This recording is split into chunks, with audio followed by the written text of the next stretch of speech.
So, friends, by any measure, by any reckoning, by any accounting, one Dr. Christina Lee and one Dr. Freya Harrison, you would have to call them nerds of the highest order. And I don't use the word nerd in a derogatory fashion at all, because here at Hillside Community Church, if there's one thing that brings us together and unites us, perhaps more than anything else, it is our thoroughgoing conviction that great work can be accomplished, that great power can be unleashed in the world whenever, wherever, two or more nerds are gathered together. Can I get an amen? Amen, amen. And today I want to talk to you about the great work accomplished by these two particular nerds. So Dr. Christina Lee, she is a historian and an expert in the field of Viking studies. That is Viking as in horned hat wearing, dragon boat sailing, village pillaging Vikings. But as a hobby, as a side passion of hers, she is extremely interested in the field of microbiology. Right, so already the nerdiness is strong in that one. But then let me tell you about Dr. Freya Harrison. Because Dr. Freya Harrison is a microbiologist by trade, but as a hobby, as a side interest, she is extremely interested in Viking history. To the extent that she was actually active in a Viking-themed LARPing community. If you don't know what LARPing is, it's an acronym standing for live action role playing. So essentially, this is a group of people who dressed up in Viking costumes, head to a nearby soccer field, and have at each other with replica Viking weapons. Apparently, it's a thing that people do. No judgment here. Maybe a little judgment here, but not a lot. Not a lot. But in any case, this Dr. Lee and this Dr. Harrison first crossed paths when they were professors over there at the University of Nottingham across the pond in England. And of course, they did not meet somewhere normal like a faculty meeting. Rather, they met at an Old English reading group. That is a group for people who were interested in reading for fun, in their spare time, texts that were written in Old English. Apparently, that is also a thing that people do. But after Dr. Lee and Harrison met and discovered that they were kindred spirits with such complementary specialties and hobbies, they thought it would be fun to collaborate on a research project together. And as it happened, around about that time, the British Library had just digitized and made publicly available an 1,100-year-old book called Bald's Leech Book. Bald's Leech Book. Bald being a person's name and not an adjective referring to a member of the follically challenged community. And Leech Book just being Old English for medicine book. So what Bald's Leech Book was a Viking healer's handbook chock full of potions and cures for all sorts of ailments. And as you might be able to imagine, for a medical book written 1,100 years ago, most of the remedies in it are just as wild as you might expect them to be. For instance, if you were experiencing a swelling somewhere, Bald recommends that you remove the canine tooth from a fox, a live fox, and press it against the affected area. Presumably on the next page it told you how to deal with a fox bite. If you have a nasty nosebleed, he says the trick is for someone to stick a piece of barley in your ear without you noticing. And if you're suffering from a case of general lunacy, he says that a good thrashing with a whip made of porpoise skin. That is just what the doctor ordered. Now, standing where we are, sophisticated modern people that we are, with all sorts of amazing double-blind tested, scientifically proven medications available to us, it's easy for us to look down our noses at this book full of wacky, weird, and pretty questionable remedies. But Dr. Lee and Dr. Harrison, they stayed curious. They wanted to see if there was a scientific basis for at least some of Bald's bizarre remedies. And so they read through this book together, painstakingly translating each and every page until they discovered a recipe that Bald used to treat eye infections. And so Dr. Lee and Dr. Harrison, they decided that they wanted to try to make this medicine and test it to see if it had any antibiotic properties whatsoever. So they set about gathering all the ingredients they needed. The recipe called for garlic, for onion, for wine, and ox gall, which is apparently it's bile from a cow's stomach, all mixed together in a copper pot. But they had a lot of sleuthing to do to find ingredients that approximated what Bald himself would have used. So for example, the Old English word for onion can refer both to leeks and to onions, so they had to make two separate batches because they didn't know which one he was talking about. For the wine, they actually tracked down the monastery where Bald lived, and lo and behold, the monastery's vineyard was still in operation, so they were able to get wine from the same vineyard that Bald would have got his from. And then when it came to the copper pot that Bald specified that this mixture had to be mixed up in, perhaps unsurprisingly, no museum would lend them an ancient Viking copper pot. But after doing a little digging, they discovered that the copper of today that is most like the copper from a millennium ago is actually the copper that is used in modern plumbing. So after a quick trip to the local hardware store, they had everything they needed to get brewing. So with everything in hand, they mixed it up, and they let this concoction sit for the 9 days and the 9 nights that Bald's recipe called for.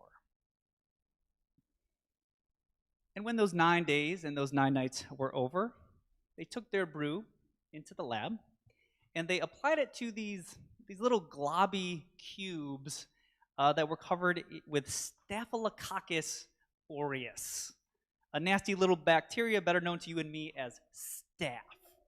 So essentially what they were doing was replicating a staph infection to see if Bald's medicine would work on it.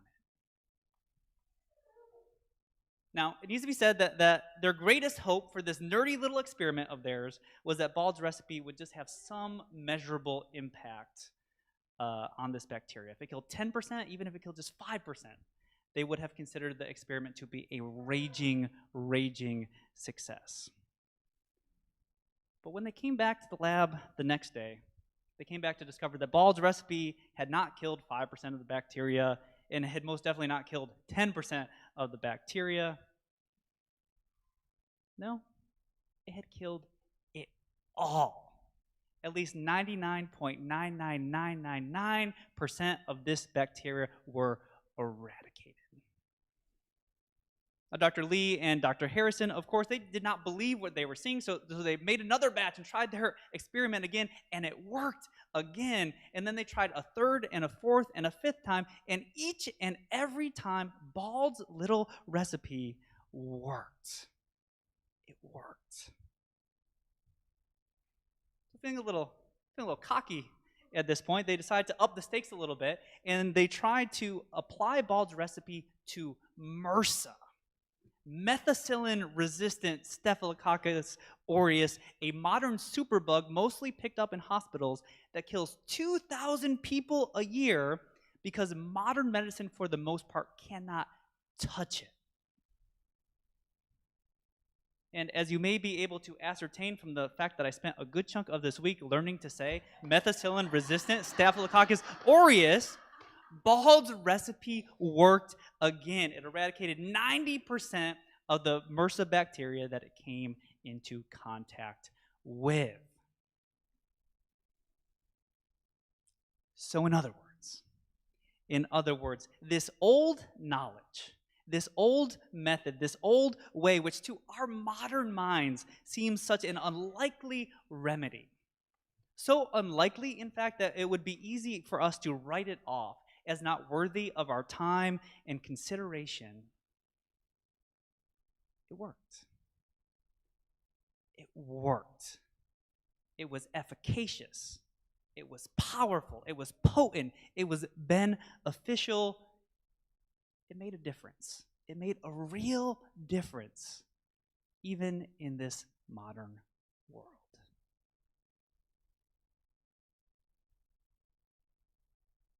And that, friends, that is what we are asking you to buy into this Easter morning.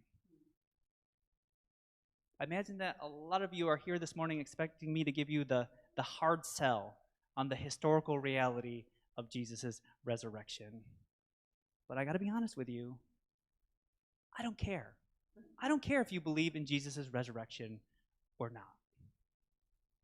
And I say that because the point of the resurrection, even for the earliest theologians, the folks who became the architects of what came to be known as Orthodox Christianity and Orthodox Christian belief, even for them, the point of the resurrection, its function, its significance, is that it's essentially God running up a flag as to say, pay attention.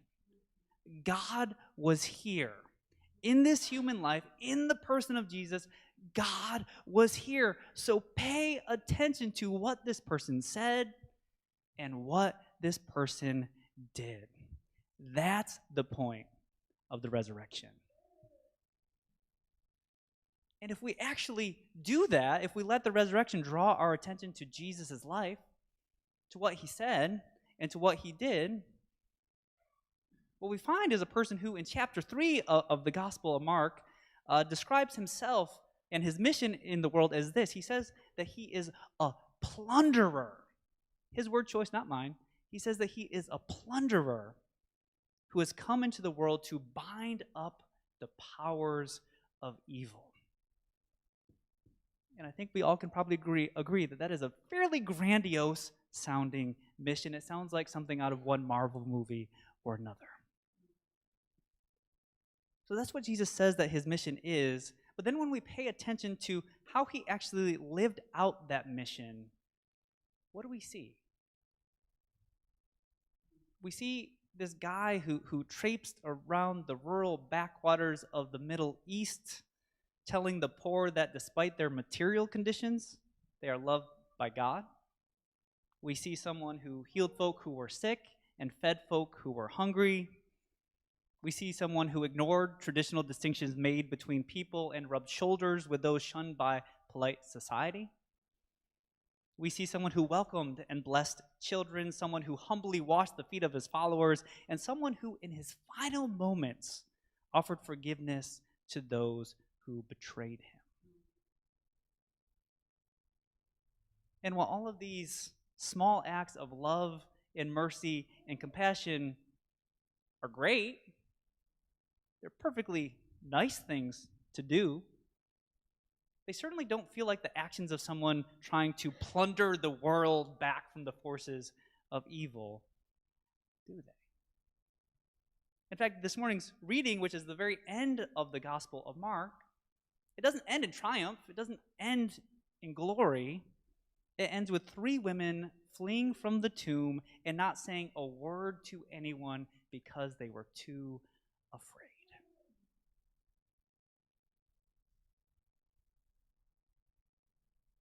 And yet,